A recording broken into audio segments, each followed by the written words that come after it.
बच्चों, आज हम कक्षा 11वीं विषय व्यवसाय अध्ययन के अंतर्गत वाणिज्य का महत्व का अध्ययन करेंगे। तो जिस देश में व्यापार, उद्योग तथा वाणिज्य की प्रगति अधिक होती है वही देश विकसित कहलाता है। तो समाज भी समृद्धिशाली होता है, राष्ट्रीय आय व प्रति व्यक्ति आय में भी वृद्धि होती है। तो इनके पीछे वाणिज्यिक क्रियाओं का ही योगदान है। वाणिज्यिक क्रियाएं अर्थात क्रय विक्रय, परिवहन, बैंक, बीमा, भंडारण, विज्ञापन आदि को शामिल किया जाता है। अब है पहला पॉइंट आता है औद्योगिकरण। तो क्या है औद्योगिकरण? तो वाणिज्यिक क्रियाओं के अभाव में औद्योगिकरण संभव ही नहीं है और तीव्र औद्योगिकरण से ही राष्ट्र की उन्नति की ओर अग्रसर होता है। तो उद्योगों में उत्पादित वस्तुओं का वितरण वाणिज्यिक क्रियाओं के द्वारा ही होती है। वाणिज्यिक क्रियाएं आप लोग को पहले भी बताई हूँ, क्रय विक्रय, परिवहन, बैंक, बीमा, भंडारण, विज्ञापन आदि को शामिल किया जाता है। दूसरा पॉइंट आता है प्राकृतिक संसाधनों का विदोहन। तो कैसे प्राकृतिक संसाधनों का विदोहन होता है? तो प्राकृतिक संसाधनों का विदोहन उसी समय संभव है जब उन पदार्थों या उनसे निर्मित पदार्थों की मांग की जाती है। तो मांग का निर्माण क्या करता है? वाणिज्यिक तंत्र पर निर्भर करता है। तीसरा है उत्पादन में वृद्धि।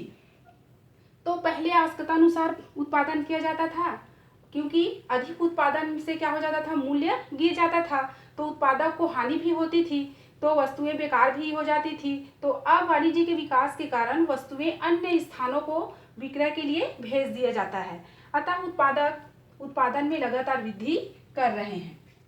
चौथा आता है विदेशी व्यापार को प्रोत्साहन।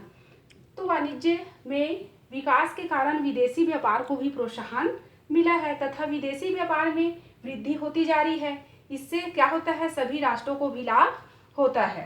पांचवा है सफल व्यापारी बनाना।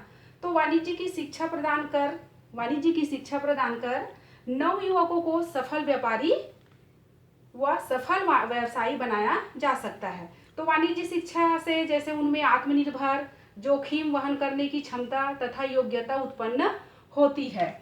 छठवां पॉइंट आता है राष्ट्र की उन्नति की माप।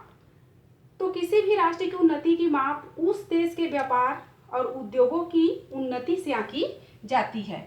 सातवां है रोजगार में वृद्धि। कैसे रोजगार में वृद्धि? तो व्यापार, उद्योग एवं वाणिज्य की उन्नति से ही नए नए क्या होते हैं? रोजगार के अवसर या द्वार खुलते हैं और इससे क्या होती है? बेरोजगारी दूर होती है।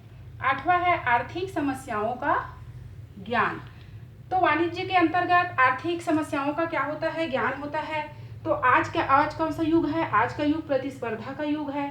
प्रतिस्पर्धा में अनेक क्या होती है? अनेक समस्याएं उत्पन्न होती है। तो इन प्रतिस्पर्धाओं में सफलता प्राप्त करने हेतु क्या किया जाता है?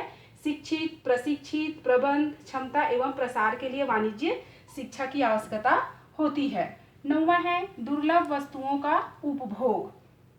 तो दुर्लभ वस्तुओं का उपभोग कैसे? तो व्यापार है, वाणिज्य एवं व्यवसाय के विकास के कारण आज हम सभी देशों की दुर्लभ वस्तुएं कहीं से भी क्या कर सकते हैं? प्राप्त कर सकते हैं। 10वां है व्यापक दृष्टिकोण। तो व्यापक दृष्टिकोण के अंतर्गत आता है वाणिज्य की जो शिक्षा है एवं प्रशिक्षण से नवयुवकों के क्या होते हैं? नवयुवकों के विचारों में भारी परिवर्तन देखा जाता है। मानव का दृष्टिकोण व्यापक हो जाता है। सहनशीलता, भ्रातृत्व आदि गुण संकट काल में अकाल, बाढ़ आदि के समय संपूर्ण विश्व की सहायता से वे क्या हो जाते हैं? तत्पर हो जाते हैं। 11वां है अंतर्राष्ट्रीय व्यापार में स्थान। तो जिस देश की आर्थिक स्थिति व्यापार, वाणिज्य एवं औद्योगिक प्रगति के कारण सुदृढ़ अर्थात मजबूत होती है, उस देश को अंतर्राष्ट्रीय व्यापार में क्या मिलता है? श्रेष्ठ स्थान मिलता है। अब इसके बाद हम पढ़ेंगे वाणिज्य के उद्देश्य।